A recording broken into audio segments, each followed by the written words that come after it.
is now my honor to introduce this morning's keynote speaker. Kristin Baja is serving as the Urban Sustainability Directors Network's first Climate Resilience Officer. In this role, she is responsible for helping cities identify strategic ways to advance climate resilience, planning, and implementation, and building their capacity to take action. She spends the majority of her time supporting cities and facilitating deeper relationships between local governments and other stakeholders in the Mid-Atlantic region. Her work will help to accelerate the implementation of on-the-ground action while advancing learning, collaboration, and momentum around climate resilience. Prior to working at USDN, Ms. Baja was the Climate Resiliency Planner for the City of Baltimore's Office of Sustainability, where she was a certified floodplain manager responsible for the city's floodplain management program and for development and implementation of the city's disaster preparedness project and plan, which integrated climate adaptation with hazard mitigation efforts. She was recognized by the Obama administration as a champion of change for work on climate and equity while in this role. Please help me welcome Kristin Baja.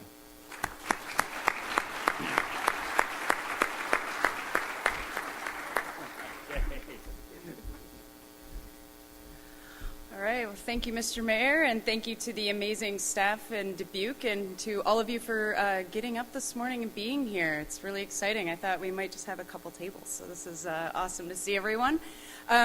For those of you who have maybe heard me speak before, I typically get up right away and I say, I'm going to take your picture because it's really exciting. I want this to be interactive. It's really hard to do that as a keynote, but I thought of something really fun. Because we're videotaping, we're going to do a wave. So we're going to start over here. Right, yeah, you're the starting. You're really going to start us off. All right, and in 3, 2, 1, we're going to go all the way across the crowd. So 3, 2, 1, go. Yeah! All right. And that's our interactive portion. All right, so I am going to talk rather quickly because I was asked to talk about a lot, but if I'm talking too fast, just do this. But I want to give you a little background on USDN and then go into some of the context of why I'm doing this work and why I think it's important work here in Dubuque and also this entire region. Some issues around the difference between weather and climate, and then talking about equity and how we can incorporate it into all of the planning and implementation projects we're looking at. So USDN is a peer-to-peer network. It's an amazing, awesome, fantastic peer-to-peer network where folks work behind the scenes to share projects so that nobody has to replicate anything. We can share each other's plans and projects and codes and policies to make sure that we can be more efficient and move forward more quickly. The network has over 170 members in both the US and Canada. And you can see one of your own members here working on the development of some of our projects. So we think about elements around a healthier environment, economic prosperity, and social equity, but also what are the tools that we can create to help planners do their jobs better or sustainability directors do their jobs better. So this is Corey helping me 2 years ago to develop a game that I'll talk about later. And also I think she piloted it the other day with some 6th graders, and it was amazing. So just to go through some context, I'm going to start global, just in case we're not quite sure our connection to the rest of the world, go into national, and then get a little bit downscaled here into this region.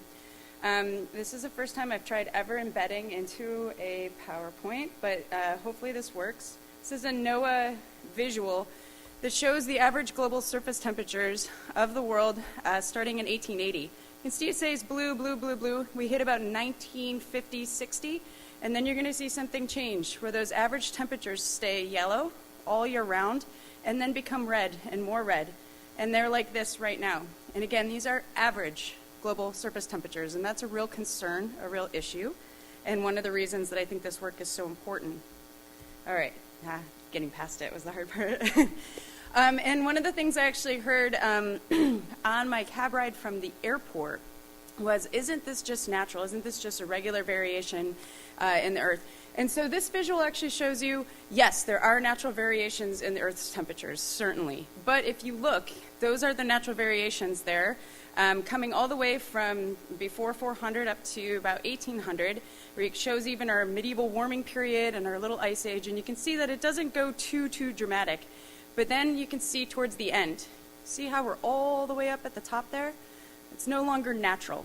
It's not natural variation anymore, and that is actually human influenced. And what we're projecting is to go up.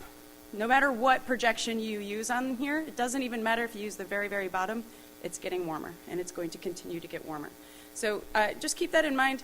This is called RCPs. This is what's used by the International Panel on Climate Change. This is for the whole entire globe. But the projection is up and warmer, and that's the main takeaway. So the statistics here, what does that mean?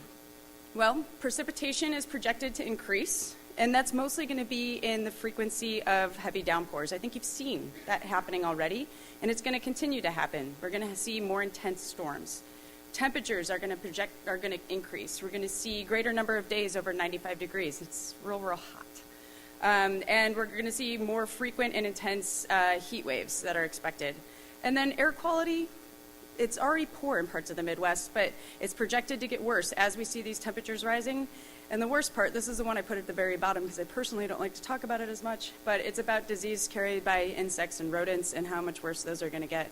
I live in Baltimore City, and we already have a rodent problem, so that one I'm like, oh, God, don't want any more. So I think that there's a really important thing also to note is that we can't function in planning just as municipalities, right? We have to think about regions. You're in a massive watershed here, absolutely massive. And there's a huge relationship with water. And that water and the watershed has led to a lot of really big issues, and the reason that some of the amazing flood wall actually exists here in Dubuque. So just knowing that regional planning and thinking about regional collaboration, exactly what this conference is all about, is absolutely the way to go, because we are not functioning within our municipal borders. It's actually much more about thinking of watersheds and air sheds and other sheds. So here's one that I went through yesterday, actually, and it's the difference between weather and climate. So I tried to put it simplistically today. Think about weather as your mood. It changes, it varies. You can wake up in a really bad mood and by the end of the day be in a really great mood. And that's similar to yesterday, right? The sun was shining, it was really nice in the morning, the middle of the night, some great thunderstorms. But climate is more of your personality. It will change over time, but it will take a little bit longer for that to happen. And you may end up being the best version of yourself when you're in your 80s, but that's going to progress over time. So maybe you're your best version of yourself now, I hope so. And so I wanted to also talk about some other terms. Resilience. One of the other ones that I think is often commonly thought of as bouncing back. And if we are exactly where we want to be right now, this is the absolute best city and the best country and the best world and everything's exactly where we want it to be, then yes, I would say bouncing back. But I don't think that is the case. It's why we have so many plans and so many projects and so many people striving to make things better. So resilience is really about how are we adapting and positively adapting, but also thriving amidst all the conditions that are changing. And that's a really important component, not to bounce back, but to project forward. And that's also considering all of the elements. We're not just looking at these big shock events, right? These huge natural disaster, presidential declared disasters. We also have to think about what are we dealing with on a daily basis. And this is a slide I use in Baltimore City a lot because in Baltimore we deal with epidemic violence, really high unemployment, drug use is a huge issue, and poverty. And needing to really understand that all of those elements are going to be exacerbated by climate change and continue to make worse or be worse as we have these larger shocks. So working together, and that's a great way to plug into other work that folks are doing if they're not necessarily big climate champions. This is also something to think about with extreme heat, impervious surface. So who in this room, I'm hoping, has anybody heard of urban heat islands? Yeah? Okay, awesome. If you have not, urban heat island, this is a picture of Baltimore as well because that's where I live. So sorry, you're going to get a few of those in here. But developed land is on the left-hand side, and it shows just this high amount of impervious surface, and then actually our land surface temperature on the right side. And you can see that land surface temperatures go up with the more impervious surface, and that's what we call a heat island. And so where you have more impervious surface, less tree canopy, you're going to have higher heat. So, for instance, in Baltimore, we take our temperatures at the airport that's outside of the city, surrounded by trees. It's lovely. But we found that the temperature is usually 10 to 15 degrees different at the city block when we're taking this. And then also heavy precipitation. You are in a region where you're going to see a 45% change in the way that precipitation falls. It doesn't mean you're going to get 45% more. It means it's going to be heavier, the change in the way it falls.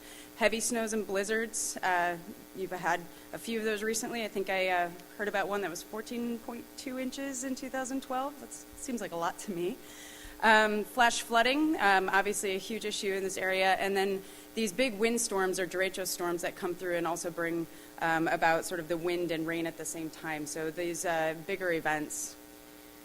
So giving that as the context, it's also really important, I think, to acknowledge that equity has to be a lens for all of the planning and implementation that you're doing. And it's thinking who's impacted the most now, who will be impacted most in the future, and thinking about that in your planning. One of the things in Baltimore is knowing that we are a city that was based on racism. We have redlining maps that still are shown today in the way that we have segregated population. And so for us, it's something that's really important to get up in front of people and acknowledge that it's not equitable at all, that there are very, very big inequities within the city, and openly acknowledging the racism that existed in our policies and practices. That's not specific to Baltimore. That was a federal policy for a long time, and it's prevalent in pretty much every city throughout the country. You see segregation, and so that's something to address up front and acknowledge in the work. I also really want to quickly mention the difference between equality and equity. I know that this image is actually supposed to show that we're removing barriers, right, and getting rid of the fence so that everybody can see equally.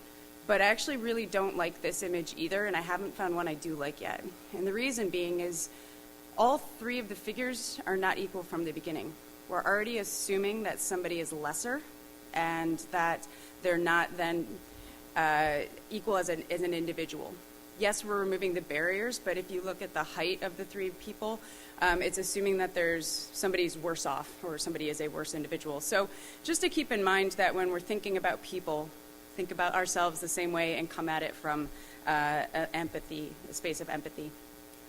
And that is a lot of the way that I think it's really important to think about all planning and implementation projects and integration is thinking about prioritizing neighborhoods where you have the highest low opportunity and historic disinvestment. Thinking about job training and other components as part of initiatives. Actively listening to residents and building relationships with people. And these are sort of the 5 main things I think of when thinking of equity as a lens. Actually, it's 6, and there's 2 ones, so I just like to get exciting and see if you could figure that out. Fostering and maintaining trust is huge. And making sure you're accountable. If you say you're going to plant a tree somewhere, make sure that tree is planted, and then make sure you have some maintenance behind it, or you've agreed with people that they're going to be in charge of maintenance so that everybody's on the same page. And keeping promises. It's a big deal. I also think it's more about not even power sharing, but power shifting. Thinking about government giving power over to others and being willing to give it away. That's a really hard thing to do when you're in power, is to be willing to give it away. But it's one of the most powerful things you actually can do. And it's one of the biggest impacts. And then really processing or using a process that values people and their time and the feedback that they're giving and focusing on that social cohesiveness. So that's all my background. All good? Everybody still with me? Okay. You guys, come on, we're going to have to do the wave again. All right, so we're going to move into some planning and some options for planning and integrating climate into planning. And I wanted to quickly mention a couple definitions because I'm not sure if everybody's been working in this space as much as I have. But hazard mitigation is basically connected to FEMA and looking at mitigating hazards that we've already seen. So looking back at hazards and saying, okay, these are what we've seen. We need to understand how to mitigate those for the future. Climate adaptation is actually looking at changes to better respond to the new climate. These are different, but I think actually they follow so much of the same process that I want to talk a bit about it. So there's an option to actually take a FEMA-required document. It's called an all-hazard mitigation plan. This is required for every state, local, and tribal government in the U.S. to have, and they're updated every 5 years. The thing is that goes through a vulnerability assessment. It looks at the vulnerability of your neighborhoods, and then again, it looks at all your historic hazards. But it doesn't do anything to say what is going to happen in the future. What are we predicted to see, and how could we actually be more proactive in that planning? But it goes through the exact same thing, a vulnerability assessment, both of them. So if you think about bringing that together and actually doing your vulnerability based on what you've seen, but also what you're predicted to see, then your actions are more proactive moving forward, and that's resilient. So it's, like I mentioned, this risk process. You look at your hazards, you go through the assessment, you look at your impacts, and then you actually create the plan. And that is one of the things that I did do in Baltimore, and we're working on with a lot of other cities throughout the country. Another thing is to think about how can you alter that plan structure. So those plans are typically done by hazard. Who here has the Department of Heat? Nobody? Department of, well, you wouldn't have the Department of Sea Level Rise, would you? But basically the idea is that's how those plans are structured, so it's really hard to move into how do we implement. So changing up the structure, right? I do know that most of you probably have a Department of Transportation. And so you can go right into the infrastructure section and say within transportation, who's responsible for this? Probably Department of Transportation. Let's work together on implementing this portion of the plan. And so an example, this is just one I wanted to show you. This is the city of Baltimore did put together an all-hazard climate adaptation plan. It's called the Disaster Preparedness Plan. That was adopted in 2013. It's going through an update now, but like I said, they have to go through an update every 5 years, but you can find it online. There's also a great example from folks down in Broward County about how to do this with your comprehensive plan. So we often don't integrate climate change into our comp plans. What they did is actually created a whole section where they're looking at natural disasters from the sort of historic element and then incorporating a whole climate change chapter and putting that as a filter into the rest of their comprehensive plan. So just to acknowledge, it's not just all hazard plans. There's actually a lot of different options for mainstreaming. Sustainability plans, historic building retrofits, if we're thinking about things with historic structures, critical facility assessments, emergency response plans, and other things around health impact assessments. All of those are great opportunities for incorporating climate change. And then I'll mention one thing that was really helpful for me is going through and taking away the responsibility on other city agencies and departments and saying, guess what? You have a plan, and I know exactly how to plug into it. So you're not going in and saying, could you figure out for me in your plan where I plug in or how this plan fits in here? Instead, actually taking the time to go through and identify the strategies and actions in those plans and then say, here's exactly where I plug in. So it's called crosswalking. It's painful. It's long, takes a long time. Graduate students are fantastic for this kind of thing. But it actually leads to then much more buy-in and helps with prioritization. And then you can actually proactively identify a lot of the connections, thinking about where you can integrate equity, providing timelines and metrics that are effective for everyone, and also thinking about how are you supporting other processes and enhancing them. All right, plans. Those are not fun to talk about at all. That's not the sexy stuff. Some of this isn't going to be either, I'm sorry. But implementation, some of it's cool, some of it's not. This is actually a picture at the end of one of our major watersheds in Baltimore where we put in, has anybody heard of Mr. Trash Wheel? Yeah, all right. If you haven't, Mr. Trash Wheel is, I think, actually still #1 on Reddit, which I don't use Reddit, but apparently that's a big deal. And Mr. Trash Wheel sits at the bottom of our watershed, and all of the debris that comes in during a big event gets picked up, and he's powered by solar and has big googly eyes on the front. So community is really behind Mr. Trash Wheel, helps keep the inner harbor clean for us, and then also has sort of this exhibit of energy, right, and solar energy. And so looking at sort of mitigation, adaptation together, and something that's helping the greater community. So this is the non-sexy one. Who likes to talk about floodplain codes? Nobody. But this is a really big deal. Thinking about designing and higher regulatory standards. I kind of showed here what the base flood elevation is. Freeboard is an extra factor of safety on top of your base flood elevation. So when we're talking about the 100-year flood, Has anybody here just seen one 100-year flood in the last 100 years? Just you? Awesome. Where do you live? I think, has anybody seen more than one 100-year flood? Maybe in the last 10 years. Yeah. We see them quite often, and that's why it's really not a good thing to think of as like, oh, the 100-year flood will be all right if we just design to that. So adding on that extra factor of freeboard and actually thinking about how can you go even more. Regulating to higher extents. So this is something where you can connect this to other programs I'll talk about later on. But thinking about your height and extent, could you proactively say the 500 years what we're going to regulate to, both height and extent, so that we're bringing in more people, making sure that proactively they're protected. They're thinking about getting flood insurance, even though outside of the 100-year floodplain, it's going to be like 10% the cost. It's really, really low when you're outside of the 100-year floodplain. And then we don't end up in situations like Houston where so many people don't have insurance and they're not sure what to do now. We are seeing big changes in insurance. So again, this is not the sexy stuff, but we did get the Bigger Waters Act of 2012 that was looking at increasing insurance and also removing grandfathering of properties. That had a lot of uproar, so it then became HIFA in 2014. But the main point is insurance rates are going up, and they will continue to. And so an option here, I met with Corey and the team about 2.5 weeks ago with a DART project with the AAA to talk about options here in Dubuque. The community rating system is a national flood insurance program. It's actually something where you can go in, and if you proactively do things like regulate to the higher regulatory standard, 500-year floodplain, or create a higher freeboard, or put in an amazing flood wall, or remove houses from flood zones, which you've already done, you should apply for this program, because guess what? The points that you get from this, it's like the lead of flood insurance. Then it's going to take away costs for flood insurance for homeowners and business owners in this community. It's a really good political move. It's a really good move for the city. And it also encourages this sort of higher regulatory standard. So it's all good all around. I also say, think about the whole block when you're thinking about implementation. We often go in and we say, here's one program. We're just going to put in some solar on buildings. But we don't think about the other elements, the weatherization, the energy education piece, the fact that there's stormwater issues, or the need for trees in that community. So one of the things that I would work on, there's a lot around individual preparedness, and I'd say I'm going to start and then scale up. This is like the, Band-Aid stuff. Where you go in and you talk to folks about their vulnerability, acknowledging that they are at risk to certain events, but actually having conversations with them about it. It's relationship building and saying, okay, here's what you're at risk to.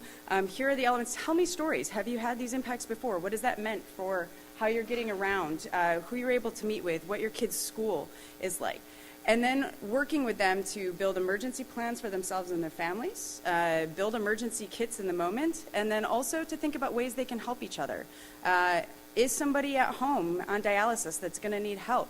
Creating buddy systems, other things like that, so that you're actually proactively already starting to enhance community adaptive capacity. I also, one of the things we're piloting in the East Coast is actually looking at a concept called Resiliency Hubs, and these are community hubs where in the neighborhood, it's an area that's already trusted and folks use to go to gather. Often that's a faith-based organization or a community-based organization. It's usually not a city-owned facility, especially on the East Coast, where we go in and actually provide the funding and support to retrofit the structure so that it has solar with battery backup. They have extra resources like snow blowers and food and water and basic medical supplies. And then folks can get there and use that space rather than having to put the burden on emergency management and first responders. It also allows them to come together in so many other ways. So we actually are pushing other incentive programs through these sites. So health incentives or health programs, things around trees and greening, other programs and other departments. So these are actually facilities that are used year-round. They're not something we just open them in the event of a disaster. And we provide a lot of training to folks in the community, training on equity, training on resilience, and then also community emergency response team training. All of that's for free. And then we're piloting these hubs in multiple cities throughout the East Coast. welcome to do others if anybody's interested. But really, areas where you have this sort of dense poverty and dense inequity, where folks don't have access to their own vehicles to get out if they need to, and they are walkable to centers that they can use for resources. This is overlapped with a lot around energy projects. I talked about the solar with battery backup. We're thinking about that as far as also getting folks employment and thinking about jobs in those communities. So getting people trained on weatherization, getting them trained on getting solar onto row houses in the communities or single-family residential houses and thinking about community solar. I mentioned Mr. Trashwell already, so thinking about our private partners, but also thinking about our critical facilities. Huge deal with critical facilities and opportunities to make sure we have backups at critical facilities. Greening. Everybody likes to talk about green infrastructure and it's going to save the world, and I seriously hope so. But then if we're going to do that, we need to have maintenance with green infrastructure. So thinking about green infrastructure also as a way and with energy projects of rebuilding a community and thinking about it as improving the community, but also making sure that we're thinking about vacant lots and maybe demoed houses as locations for community to come together and identify what do we want from this site, what could it be, and how can we manage it. Again, that power pushing over to folks who really should have it and have that ownership. Does anybody notice that we're getting some changes in the hardiness zones? Yeah? No? We're going to do the wave again. I'm telling you. I'm warning you. Yes. All right. So hardiness zones are starting to shift already, and we're finding that this is something we're bringing into a lot of the stuff with green infrastructure. We can't just use our same trees or same sort of greening elements when we're thinking about what we're planting. Hardiness zones in my area have already shifted by 2. And so that's a really big deal when we're thinking about what we're planting, and I think especially a big deal in here, areas like this where agriculture makes up a great portion of the economy. So we have worked on tree databases that are looking at all the different climate elements that we're going to be experiencing and starting to think about different species diversification and how those trees actually work with things like saltwater inundation or really high heat or these really variable options. And I think that that's something with the agricultural community that's really being considered as well, although maybe not as out loud as cities. And another great thing I mentioned is the difference between the temperature at the airport versus our communities. So one of the projects I've been working on over the past 3 years is actually with Johns Hopkins University to create these little heat island sensors. And it's a fun education piece because we actually worked with undergrads at the Maryland Institute College of Art. They built these. They made and designed these little trees, I like to call them, that have the sensors on the inside that actually help us take the temperature on the block. And so we do several of them on the block. And as we're going through and we're doing retrofits to the building and we're doing retrofits to the vacant properties, are we actually seeing a change in temperature on the ground? And so that's something we're actually measuring over time. It's got 5 years of funding, so we're in our 3rd summer. We'll have 2 more, but we're already starting to see small changes and, in concentrated spaces where we're concentrating a lot of our priority actions. All right, so that was implementation. Integration's way shorter, all right? I think we talked a bit about integration. We talked about doing crosswalking and things like that. But there's also ways to use existing projects and plans. Capital improvements process is a huge one, where there are cities that are now moving into using checklists in their capital budgeting that say, how are you considering climate change in this project? How are you actually being more resilient? If there's a plan, how are you connecting to the resiliency elements in this plan? And I need to be able to see that before we approve your capital project. So there are certainly cities that have been doing this up and down the East Coast and several on the West Coast. I'm going to be working on more examples for folks here in this region, but those are things that are not coastal. They just happen to happen in those cities. It can happen anywhere with any city of any size.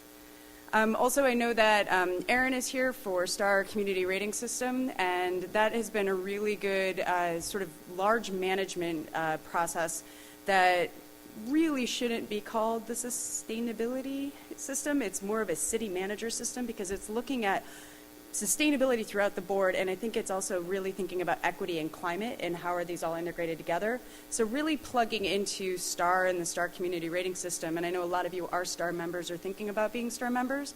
That's a great option to also consider integrating equity and climate into all of those elements. And one of the things that we did do in Baltimore City is actually took the equity empowerment section and shifted it as the lens for every other section rather than having it as its own. So this is one of the things I think is the most important, though, and it's part of everything else, part of planning, part of implementation, part of integration, communications and training. How are we actually getting all of our stakeholders involved and not just making decisions at our tables with our little groups of people that we know really well? Some of these images are actually walls that I built for a community input process where it went through. These are boards that show the past of racism in Baltimore as it compares to every planning decision that we've made, policy and code, and how we've tried to deal with racism through our policies moving forward from year to year. It also asks people what they're going to do, how they're going to be involved, and how they want to be implementation partners and part of the projects. We ask them to define equity, sustainability, to get involved on climate, so a lot of interactive. This is one that I think is real fun, though. This is training for city staff.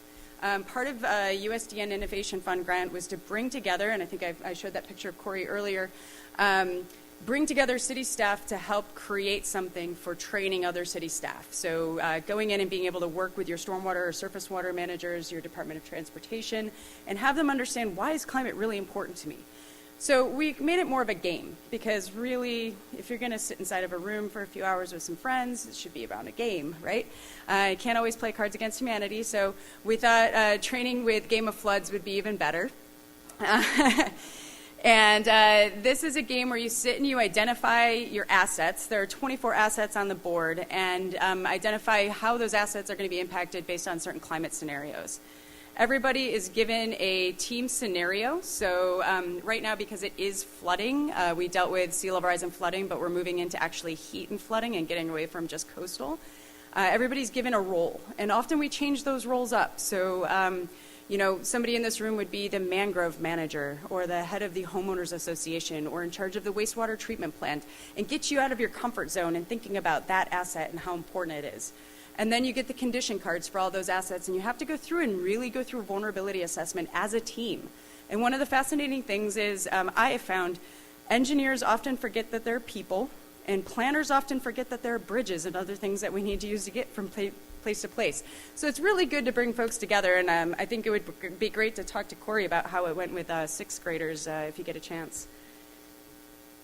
I also think when we're talking about engagement, it's big to think about removing barriers and barriers for success. I'm not big on slides with lists, but I couldn't think of anything to remove from here because I think it's really important. Removing those barriers, so going to people in places that they choose, that they trust. If that's their home, go on in. I was sitting with the mayor last night, and he said, yeah, I was going around knocking on doors, and you know, people would be sitting down to dinner, invite me in to have chili with them, and I'd always go in and sit down with them. That's fantastic. It's a space they feel comfortable, and it also allows them to feel more comfortable in having the conversation. Partnering with community leaders is huge also. Your voice is probably not the right voice to reach everyone. So training other folks who may have the voice or the way to reach others like them. Food and beverages, who doesn't like those? Very important though, because a lot of times, and especially in cities like mine, people only get their meals at places like this, or they have to go home and make a meal that night. And so if you're saying we're going to provide you and your family with food, come hang out, make it a fun event, that's more likely for engagement. And then also remember childcare. A lot of people have kids. If you can bring the kids in and get them trained on some of the fun things, get them playing Game of Floods, who knows? They're also then going home and able to have that conversation with their parents, and that's huge. Also, I've talked a lot about this, building relationships, building trust. Instead of PowerPoints, in fact, I really, really hate PowerPoints. I don't like to do PowerPoints. I was telling Barbara I stayed up all night doing this because I don't really have any. It's much more about engagement, collecting stories, talking to people one-on-one, learning from them. What is their experience? And approaching all of those different people for the lens of empathy. Where are they coming from? What's their background? What's important to them? It's not about you in that moment and you getting your information across to them. It's them being able to share with you and then you making the connections and being able to talk back. And I think that there's also inviting people to be part of advisory committees or showing that their voice is valued, showing ways that it's integrated. That's really important. One of the ways that I did do this in Baltimore is created a campaign called Every Story Counts. And this is just a quick example. I think there are a lot of amazing ones out there.